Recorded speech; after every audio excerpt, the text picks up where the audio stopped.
Hello friends, welcome to Kritika's cozy home. ನಾನು ಕೃತಿಕಾ.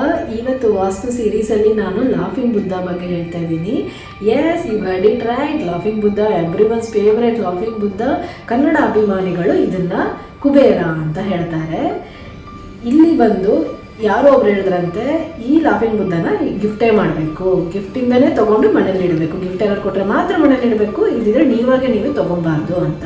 ಇನ್ನೊಬ್ರು ಯಾರೋ ವಿಡಿಯೋ ಹಾಕಿದ್ರು, ಯಾರು ಗಿಫ್ಟ್ ಕೊಡ್ತಾರೋ ಅವ್ರ ದುಡ್ಡು ಖಾಲಿ ಹೋಗುತ್ತೆ, ಯಾರು ಗಿಫ್ಟಾಗಿ ರಿಸೀವ್ ಮಾಡ್ತಾರೋ ಲಾಫಿಂಗ್ ಬುದ್ಧನ ಅವರಿಗೆ ದುಡ್ಡು ಜಾಸ್ತಿ ಬರುತ್ತೆ ಅಂತ. ಹೀಗೆ ಹೇಳ್ಬಿಟ್ರೆ ಯಾರು ತಾನೇ ಗಿಫ್ಟ್ ಮಾಡ್ತಾರೆ ಹೇಳಿ? ಆದ್ದರಿಂದ ನಾನು ಹೇಳೋದು, ಗಂಡ ಹೆಂಡತಿಗೆ ಗಿಫ್ಟ್ ಮಾಡಲಿ ಲಾಫಿಂಗ್ ಬುದ್ಧ, ಇಲ್ಲ ಹೆಂಡತಿ ಗಂಡಂಗೆ ಗಿಫ್ಟ್ ಮಾಡಿ.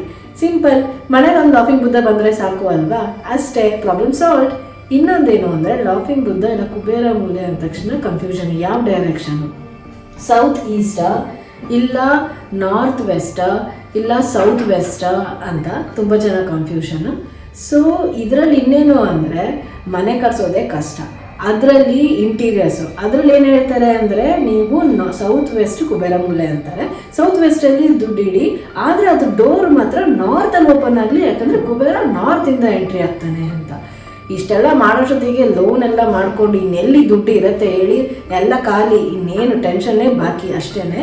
ಸೊ ಸಿಂಪಲ್ಲಾಗಿ ನಾನು ಹೇಳೋದು ಬಂದು, ಲಾಫಿಂಗ್ ಬುದ್ಧ ನೀವೇ ಯಾರು ಗಿಫ್ಟ್ ಕೊಟ್ಟಿಲ್ಲ ಅಂದರೆ, ನಾನು ಹೇಳಿದ ಥರ ಮೊದಲೇ ನೀವೇ ಮನೇಲೇ ಯಾರು ಗಿಫ್ಟ್ ಮಾಡ್ಕೊಳ್ಳಿ.